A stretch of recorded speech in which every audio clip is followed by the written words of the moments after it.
In March of 2020, when the coronavirus hit Europe, we were actually touring in Spain, right around here in Galicia, and we had to stop. And after that, it took almost a year and a half until now, actually until 2 days ago when we met again. And over that time, we were brainstorming, making plans about how can we perform and learn this piece that was written for us that we were so excited to start putting our hands on. And we've been in touch a lot through WhatsApp and through Zoom conversations, and this is how the idea started of making a movie together about how we work together, even long distance. Coming from 3 different countries, it was obvious that it was impossible to meet anytime soon after March 2020. So we kept busy making these plans, and finally now we're here learning this piece and hopefully playing the premiere in October of 2021 in Amsterdam. How are you guys? Yeah, hi. Fine. I think the results are going to be a lot better if we rehearse more in advance. Yeah, I agree. Yeah, It gives time to digest, and then we come back to it again after. Roland, maybe you and I could do a kind of overdub, you know, practicing our part together or something. Like we could, I don't know, maybe it's crazy, maybe it's not practical, but lay down bits of the piece, like just record it and then send it, and then the other person can practice. See you later, Ilona. Your hair looks amazing. You too. Oh no, I have to do something soon. Very casual.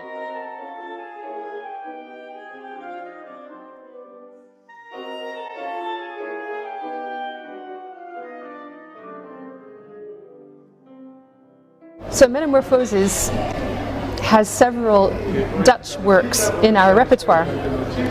We play the trio by Julius Röntgen. We play the trio by Leo Smit. And we just had a piece recommissioned, newly written for us in 2020 by the real Dutch heavyweight composer Theo Loevendie.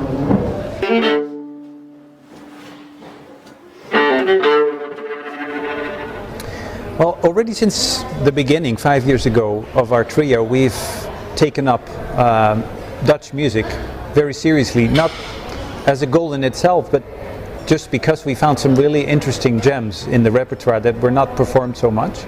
So whereas the Röntgen and the Smit are written in the early 20th century, Röntgen still very romantic, Smit a little bit more avant-garde. The Theo Loevendie was written in 2020 by a 90-year-old, soon to be 91-year-old Dutch composer, and we're very honored that he wrote this trio Metamorph for us especially. Coronavirus, of course, stopped a lot of activities. Well, stopped all the activities, I would say, in the artistical level completely, but not for us. And this is really gift for us, because in a normal, regular life, as an artist, you can't stop. You always go on, and we had a lot of concerts programmed which were cancelled, but I think we really used that time for to grow, and I hope we can demonstrate it to our public soon. In Metamorphosis we have 3 players, but actually we have 5 countries that we represent. Jean, our clarinetist, is originally American, but has also British citizenship, lives in Edinburgh. Ilona is a Russian pianist who lives in Spain, and I'm the viola player from the Netherlands. So between those 5 countries, I don't think there's any country that we play so many pieces from as the Netherlands.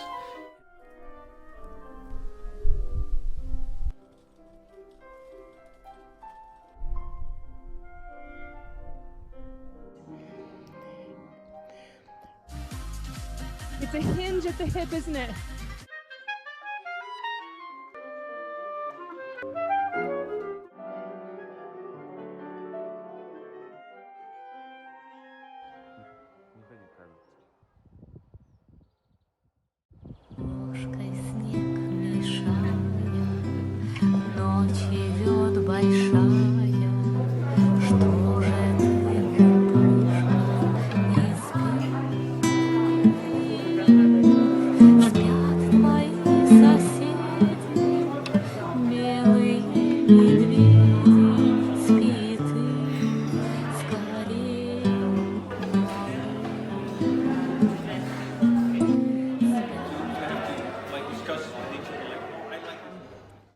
I'm Jean. I play clarinet in Metamorphoses, and I was born in Massachusetts, brought up in the United States, and I studied there. And after my education, I got a job before I even finished graduate school. Moved to Singapore to play in the orchestra there for 7.5 years, and after I met my husband, I moved to Scotland to hopefully take my career in a different direction. The clarinet is a very versatile instrument. It has the largest dynamic range of the woodwinds. It has the largest note range of the woodwinds. And it's a very versatile instrument stylistically. You hear the clarinet in classical music, in jazz music, in klezmer music, in folk musics.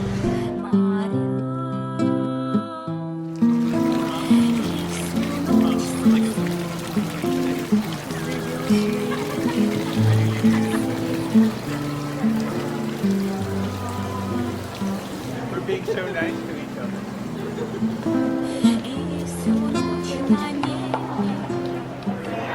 My name is Ilona Timchenko. I'm the pianist, and I've been born in Crimea. Then later on I studied in Moscow, then in Netherlands, and now I'm living in Spain. The trio is a very nice chance to express myself.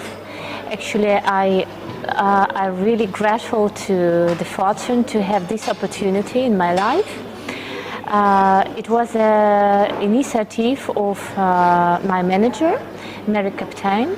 5 years ago, we met with my colleagues to form this trio. And we think that we represent something important. We are, Dutch and American, also British and Russian, also Spanish, and sometimes the world would tell you that these people shouldn't get along so well. Well, we want to prove them different. We would like to prove them wrong.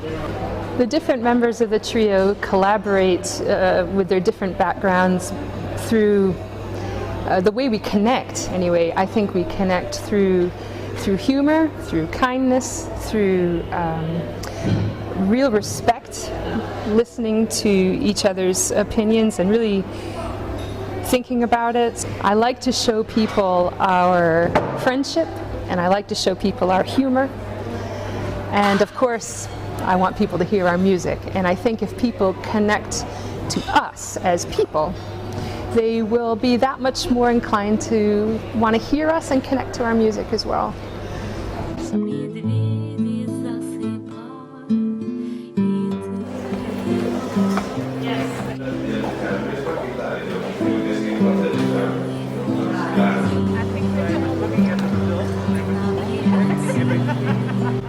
My name is Roland. I'm the viola player in Metamorphosis, and I am Dutch. And most of my professional life I've been playing in the Rubens Quartet. The string quartet I founded back in 2000, and we played together for 16 years, which was really like the school of my life and the school of my playing. Well, the viola is bigger cousin of the violin, so to speak. The viola plays a fifth lower and has a voice that is a little bit more mellow, a little closer to the human voice, I would say.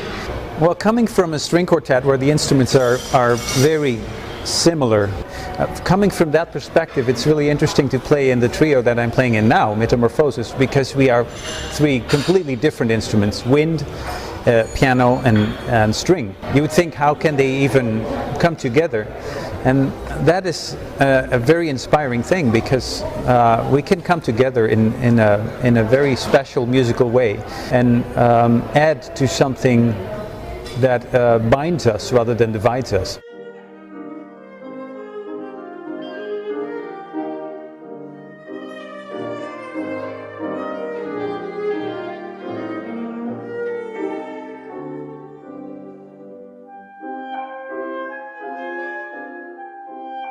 I'm here in the city of Edinburgh, Scotland, to talk about the Dutch composer Julius Röntgen.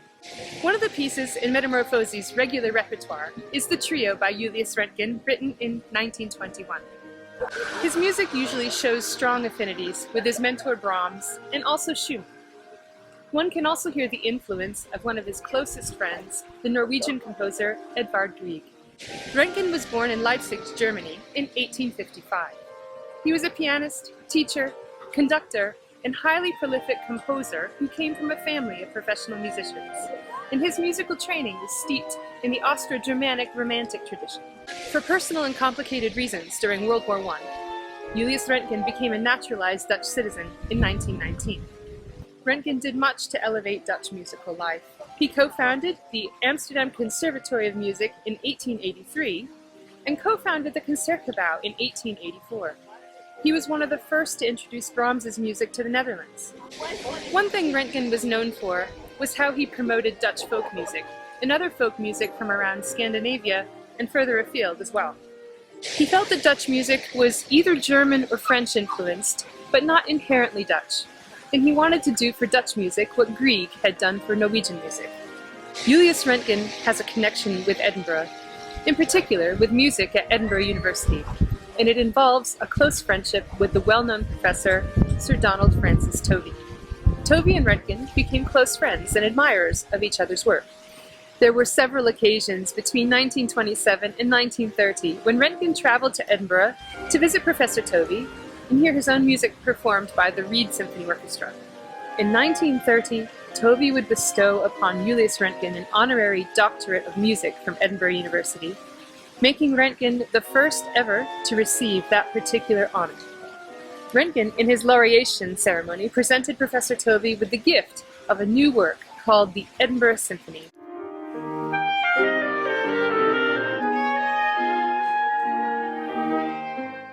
The trio that we play by Röntgen was written 4 years before he retired. We know by this point that he started to become influenced by more modern styles of writing. In this trio, the first movement suggests a bit of Dvorak. In the second movement, he makes use of the Swedish folk song, and there is no escaping the strong influence of Grieg throughout. But one even hears hints of the new German school, with a nod to Mahler in the second movement, and a nod to Wagner in the opening of the third. Tovey wrote a beautiful tribute in the Times newspaper for Röntgen, saying, "Röntgen's compositions, published and unpublished, cover the whole range of music in every art form. They all show consummate mastery in every aspect of technique. Even in the most facile, there is beauty and wit. Each series of works culminates in something that has the uniqueness of a living masterpiece."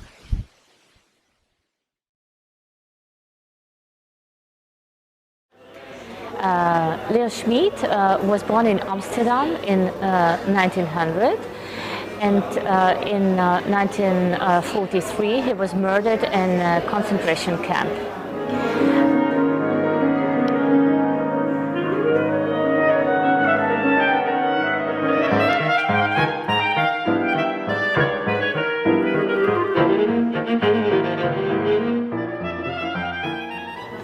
So this particular trio was written in '38 when the Europe was already affected with Nazism.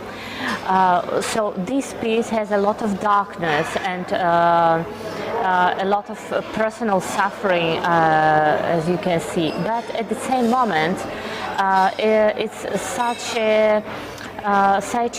a nice influence of French music, because Schmid was also studying in Paris, and he was really impressed and very influenced by Ravel and Stravinsky, and we can hear this influence in this trio. And also this piece really has a great impact to the public, I think, because of having everything in there: drama, humor, dance, and poetry. The trio of Leo Smit starts with this theme.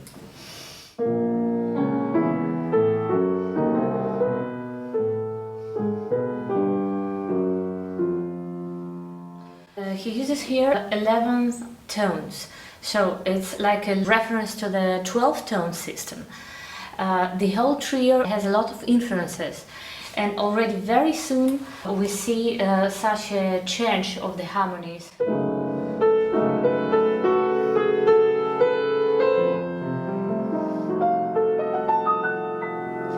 Which is nearly impressionist. Few French elements appears in this trio now and then, like with a solo of clarinet, with the pedaling which covers a few harmonies.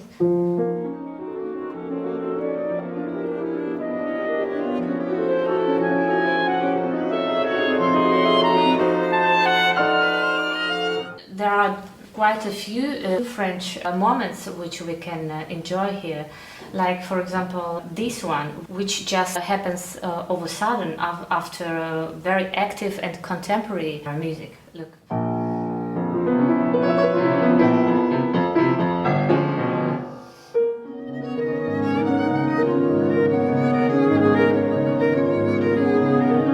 Like we are nearly back to 19th century, to Ravel or Debussy. And such a moment, they don't last long. We are talking about maybe 8 bars, and then within another 8 bars we are immediately in the mood of Stravinsky.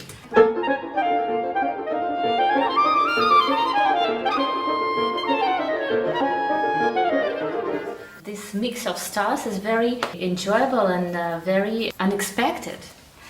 Because Stravinsky and French music, of course, they all were in Paris, but Schmid on that time was in the center of that cocktail of styles, and that's what we can really see in this work.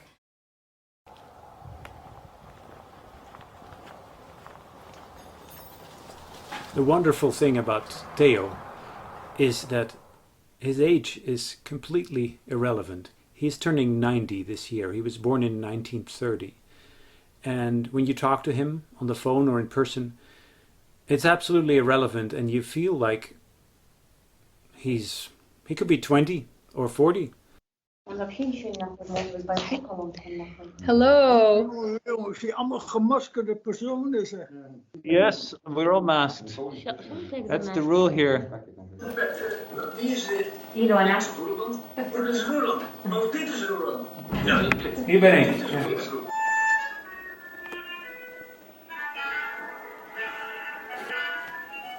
Chord in the right hand and the piano. Yeah.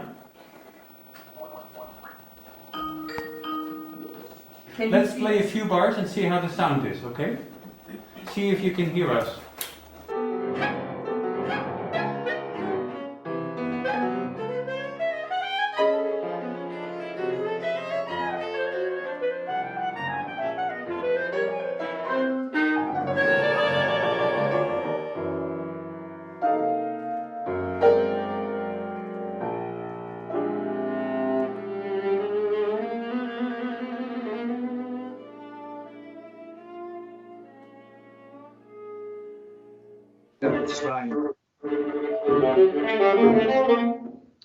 Oh, goed echt. No, it sounds terrible.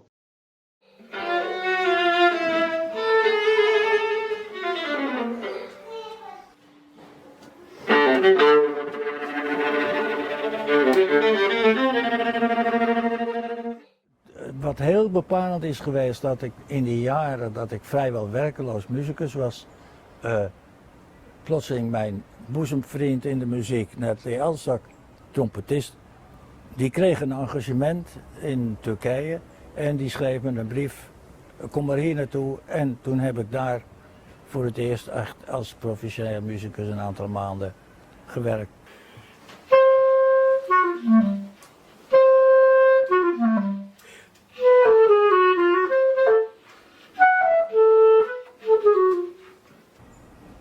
Toen heb ik de moed gehad om op de 25e naar het conservatorium te gaan. Ik heb toenaderingsexamen gedaan. En nou ja, ik werd meteen voor die beide hoofdvakken klarinet en compositie werd ik aangenomen. Ik zie mijn klarinetleraar nog opspringen toen ik bij de eerste les bijvak klarinet een paar tonen hadden spelen. Dat hij vroeg, maar waarom wil je bijvakklarinet? Ik zei, nou ik wil helemaal geen bijvakklarinet, maar ik heb geen geld om 2 hoofdvakken te doen. Toen sprong hij op en rende naar de administratie en vanaf dat moment had ik 2 hoofdvakken.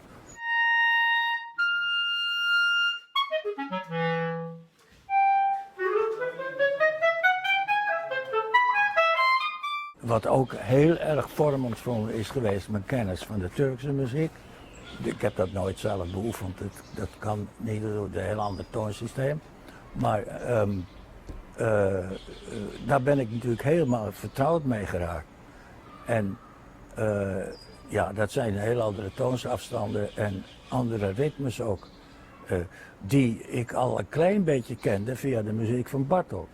Want Bartók heeft dus al die ritmes die op de Balkan aanwezig waren, vooral door de Turkse overheersing, heeft hij gebruikt.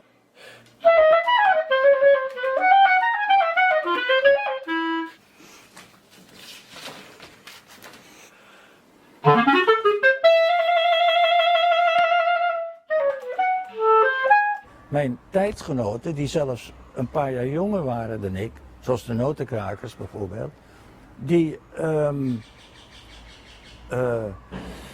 waren allemaal met avant-gardistische technieken bezig. Dus ik had wel het gevoel dat ik eigenlijk ontzettend achterliep. Maar ik kon niet anders. Ik voelde dat zo. En dat is natuurlijk ook wel weer een wijze les die je dan op den duur uit zo'n leven trekt. Dat je moet gewoon toch je eigen gevoel volgen. Ook al heb je het gevoel dat je achterloopt. Maar als je het niet anders kan voelen, dan moet je dat in kunst gewoon doen zoals je het voelt. En dat is het enige wat telt. Dus mijn hele leven daarna is eigenlijk, dus na mijn 30ste, dus behoorlijk laat, is daarna één grote inhaalslag geweest. En ik heb me dus heel geleidelijk ontwikkeld. En dat is aan de hand van mijn composities te zien. En ja, daardoor is bijvoorbeeld zo'n stuk als dit trio, ja, dat kon niet uit de lucht vallen. Dat past in een heel logische lijn waarin mijn hele oeuvre dus zich bewogen heeft.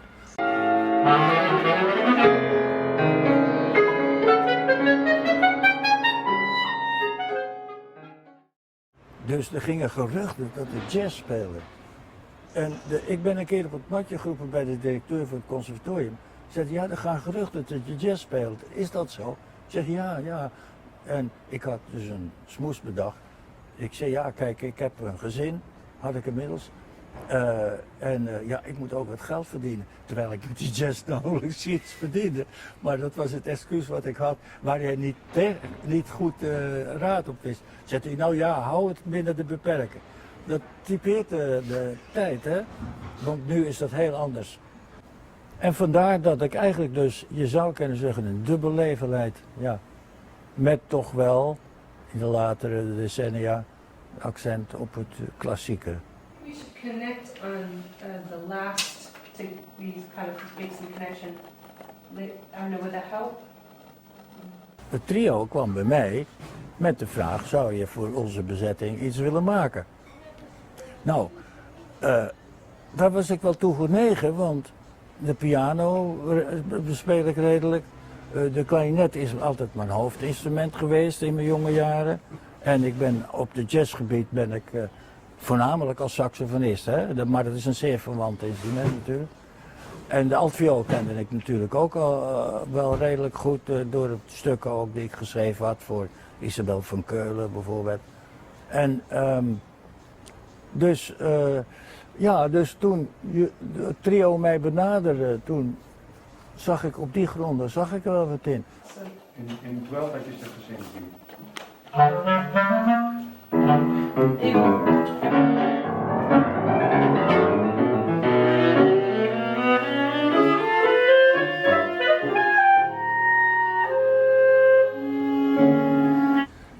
Toch is het zo, als ik naar dat stuk kijk, dus hoor eigenlijk innerlijk, dan is het de invloed van bijvoorbeeld Balkanachtige ritmes, zoals Bartók die gebruikt heeft, is duidelijk aanwezig. Je zou zelfs kunnen zeggen dat het begin met die dat hamerende ritme, dus een beetje op Stravinsky duidt.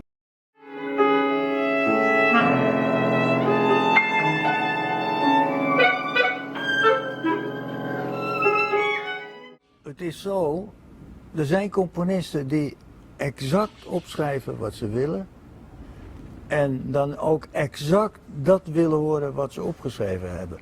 Een voorbeeld is daar, niet de minste, Ligeti. Ligeti is een geniale componist die tot in de kleinste puntjes alles precies zo opgeschreven. Als de muzici dat helemaal precies doen, dan heb je dat optimale effect. Je hebt andere componisten, en daar reken ik mensen als bijvoorbeeld Guus Jansen en mezelf toe, waarbij er een zekere marge is, hoe minutieus ook opgeschreven, het toch een klein beetje variabel is.